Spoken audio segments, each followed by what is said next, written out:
Action. Hey, Power Athlete Nation. Welcome to another episode of the premier podcast on strength conditioning, Power Athlete Radio.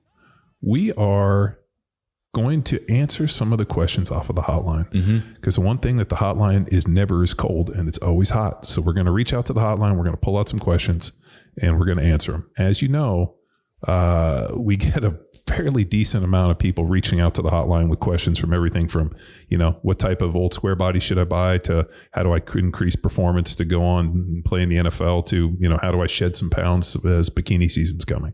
So we have a wide variety of questions here on Power Athlete Radio. So we're going to reach out to the hotline. We're going to answer them. I'm joined by my good friend, Mr. Chris McQuilkin. Hello, John. Thanks for allowing us to be here together for the show. And the caller today, this shows the reach that Power Athlete Radio has. When you say reach, what do you mean?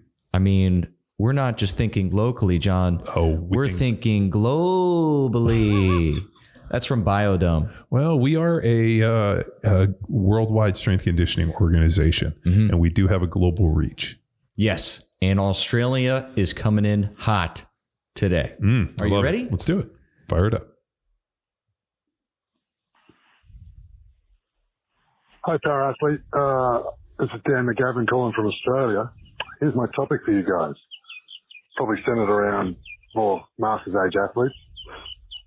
How would you manage fueling the fires that still burn deep in terms of keeping up training numbers well into the Masters years? I'm talking like 45 plus. While I never played professional sports, I did play semi-professionally in rugby and had many experiences traveling the world at all levels from club to international. I played rugby from age 6 to 39 and then retired from rugby and took up CrossFit. 8 years down the road now, and at age 47, I'm coming to terms with the fact that I may never PR some of my lifts or efforts that I've done previously. Of course, the desire is still there, but to do so mentally, wrestling with these facts is a hard thing. So after many years of putting it out there in rugby and then CrossFit or functional fitness, what advice would you give to an aging athlete who would still love to give his all, but may not be able to physically? Thanks, guys. Hear from you soon. Bye. Bye. That's an interesting one. It is. There's a lot here. I like it. Yeah, no, it's interesting in that I never thought about 47 as, when I was in my 20s, 47 might as well have been, a fucking 100. So it's pretty interesting now that, here I am in my mid 40s and all of a sudden 47 seems right around the corner. I know from my training, and I've kind of figured this out a long time ago, if motivation is your only fuel for getting up and training, you're going to get fucking burned out. I mean, it has to be a habit. It has to be ingrained within who you are. And my reasons for training, obviously, going and playing in the NFL, since I retired have been more about function. We just did a podcast talking about field strong and field work and being able to execute heavy, hard, awkward tasks and do them with proficiency. I think that becomes the end game. Like, you're training to avoid pain. You're training to make sure you're strong, stable, and able to execute and do the things that you need to do. I think, I made the comment on the podcast and I probably stole this quote. I think people start aging because they stop training and stop lifting weights more so than they stop lifting weights and training because they get old. If you can make this ingrained within your life, if you can make it a major piece, as you're going forward, I think it just becomes part of the equation. I mean, if you look at The Rock, the fact that The Rock is almost 50 and is in the best shape of his life. I mean, he looks better at 50 or 49 or whatever he is today than he did in his 20s and 30s. So that's pretty inspiring that still to this day you can, reach the best shape of your life. I think what happens too with coming from the CrossFit deal, there was this constant feeling that you have to PR every day. Every day is an opportunity to PR a workout. And I don't think that's sustainable. And I think that's why a lot of people, as they tend to age, end up getting burned out of CrossFit because they don't understand that there's an ebb and flow and periodization. And I think if you still want to do that type of training, what you're going to have to do is pick your battles. Instead of saying, hey, I'm going to PR every workout, you're almost going to have to look for like a heavy, medium, light kind of mode. Like if I'm going to go in today and like, let's say I go and do do like a heavy, light, medium, or however you want to rotate it. You look at it like in terms of like energy expenditure, how high I'm redlining. You can wear a watch like this, or you can find some other ways to do it. But I think as you start to age, your ability to push into that red zone, which would be like 90%, 95% of your heart rate for any considerable amount of time, just kind of decreases. So I would kind of look at periodizing your deal and being like 1 to 2 days a week, I'm going to go out and try to PR what I'm shooting for. And then the other days are going to be obviously kind of a medium and a light. And you're going to have to just periodize it. The age old idea that every day I go into the gym and I'm going to put my fucking foot on the accelerator and try to redline the car, I just don't think it's sustainable. And we saw a lot of athletes try to do it and they just came apart at the seams. So I think if you just pick your battles, you can continue to train within that, but you're also going to have to vary your training. Yeah. And speaking to the reaching for more reps or times, that is a very unhealthy way of thinking, especially at this point, Darren, because then you're going to make movement sacrifices to reach for more reps. The old school thing we would teach is never reach your chin on a pull-up, for example. So if you're doing a strip pull-up, our standard is pull as high as you can while maintaining good posture and position. Reaching that chin now ingrains a poor movement pattern that we start to carry over to your deadlift, and then we start to see it within their runs and all these different things that then could lead to a potential sprinting injury. So it all goes back to we're teaching good sprint mechanics with our strict pull-ups. For you now, all of your simple warm-up movements or workouts, maintaining good movement patterns, good positioning, will prevent injuries down the long run. So you can still push it and have the intensity of 10 cities, but at the same time, you are not willing to sacrifice a good position for a rep because you're thinking now long-term versus, hell, just getting a good scoreboard on the whiteboard. Yeah, no, I think, increasing the movement pattern, so the proficiency of the movements. If something looks like shit or you're doing something technically bad, I think you have to adjust it. We've seen this, a case in point, I had this conversation with my wife. My wife rides horses next door at the horse riding school, and she trades with some of the coaches. And one of the coaches came in who's a little bit older, was starting to have some issues with her knees from squatting. So she's like, should I have her not squat? I'm like, no, but we're going to have to adjust how she squats. So we went in there and I taught Kate how to teach her how to box squat. And I'm like, hey, I want you to coach her, within the position, have her sit back on the box, coach the position. And maybe it's just a matter of just being able to do some technique work and then transitioning her back to a free squat. But at the age of 63, does it really matter if she ever free squats again? Maybe not.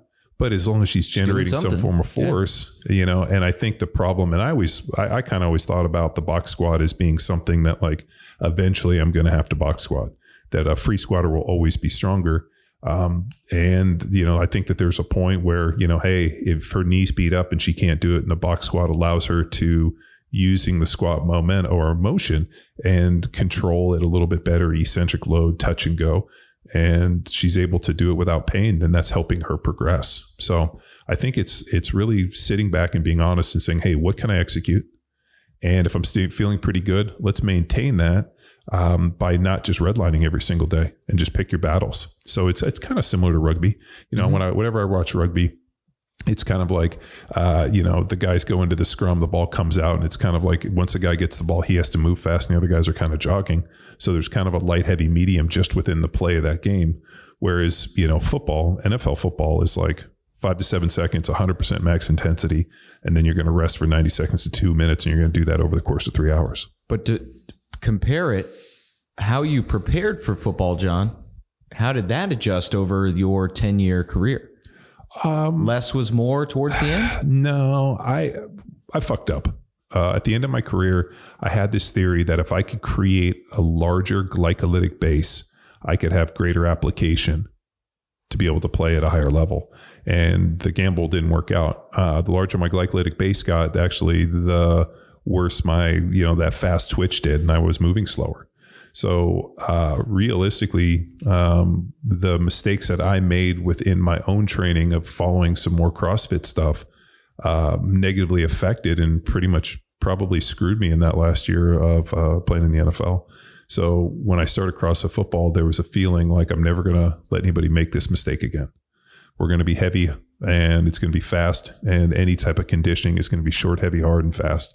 And it's going to have, multiple movements. You're going to have to do a few reps of something in transition.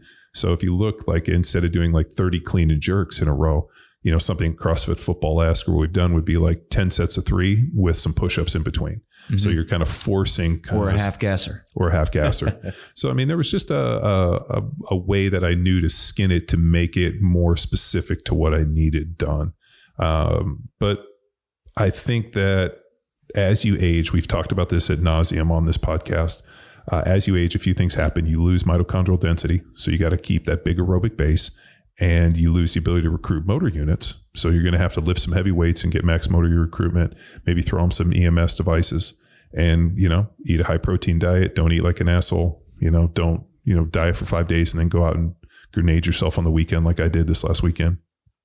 But just being smart. And I think what it really comes down to is, as you age, you just have to pick your battles. You can't go in and die on the sword every day and get carried out on a shield.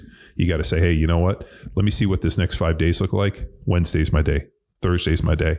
And then realize I'm going to have to kind of periodize. I'm going to have to train at a decent level, that light, heavy, medium. And then when you go in, then you say, hey, you know what? I'm going to go balls to the wall, and this is my 1 day a week, and just be smart and periodize that intensity. So is it better to burn out or fade away, John? It depends if you're the Highlander and you're immortal. Unfortunately, we're not immortal, and we're not the Gurgan, which for those of you guys who have not seen the Highlander, you need to go check it out. We should make that. Have we ever made that a movie review? No, it's coming. It's coming. Yeah, Highlander. All right. Ramirez. This man had success as a semi-pro rugby player because, in part, of his mental fortitude. Now he's faced with this. How do you give him the mental advice to make this adjustment, to not go freaking hard? I think you have to have I think when you're young, you play the short game. What am I going to do tomorrow? How am I going to get better today? And I think as you start to age, you start playing the long game where hey, I want to continue to train like this for the next 10 years, the next 20 years, the next 30 years. So when you start kind of extending out your vision, you start looking at this long game idea, all of a sudden now, the days aren't nearly as important as getting to where you want to go. So hey, yeah, I didn't PR this workout, or I, had to kind of throttle it back a little bit, but that's okay because this is in the general plan. Mm-hmm. I think when every day is there is no plan and just every day is to go in and burn your city to the ground, I think you have a lot of problems. And that works in a certain time frame, but the age that our individual's at, and he's also, if he played rugby at a high level, he's got some injuries. He's probably got some things that have been with him for a while. So, what can you do? Are you addressing them? Are you training around them? And then start playing the long game and say, hey, I want to be able to do this training when I'm 67, 77, 87, 97, let's say. Every time I see that Masters track deal where those 90-year-old dudes are running, I'm like, God damn it, that's awesome. Or you'll see some 89-year-old dude pull a 300-pound deadlift. And I'm like, you know what? That's great. They're still out there, competing and doing it. They're just picking their battles. Mm-hmm. All right. You got that, Shooter McGavin. And I would recommend, if you're looking for a training program, go to powerathletehq.com/training and look at a program called Grindstone. Grindstone is, I think, for the individual 45 plus, new father, CEO, executive, I think Grindstone's the heat. I think that's a great recommendation. So if you're looking for a training program, and even if you're not 47 years old and you're looking for a training program, go to powerathletehq.com/training and look at our catalog of programs. We got Field Strong, Jack Street, Hammer, Grindstone, which we just talked about. You can get some Johnny Wad, Johnny Bod in your body, Third Monkey if you're low on equipment. And really, we have something for every archetype. Everybody that's listening to the podcast, we have a training program that fits. So come check us out. And if you got any questions, you can always shoot us an email at info@powerathletehq.com and we'll help you pick and select a program. And if that question is real challenging and very specific, shoot it up to the hotline so we can break it down, dissect it, break some shit, put you in the best position to empower your performance. Yep. And what's that number, John? If you want to reach out to that podcast or the hotline, it's 929-464-464. 0 929-ing-ing. 0. Anywhere in the world, hit us because we're like American Express. I can't even everywhere you want to be, or is that Visa? I don't know, but this number's got like 14 numbers plus 61 area code. I got no idea, but it came through loud and clear. Awesome. Well, thanks for answering and being on another episode of the Premier Podcast and Strength Conditioning Power Athlete Radio. All right. Thanks, John. Bye. Now it's time for you to empower your performance. Head to powerathletehq.com/training to choose from a number of programs to meet your specific performance goals.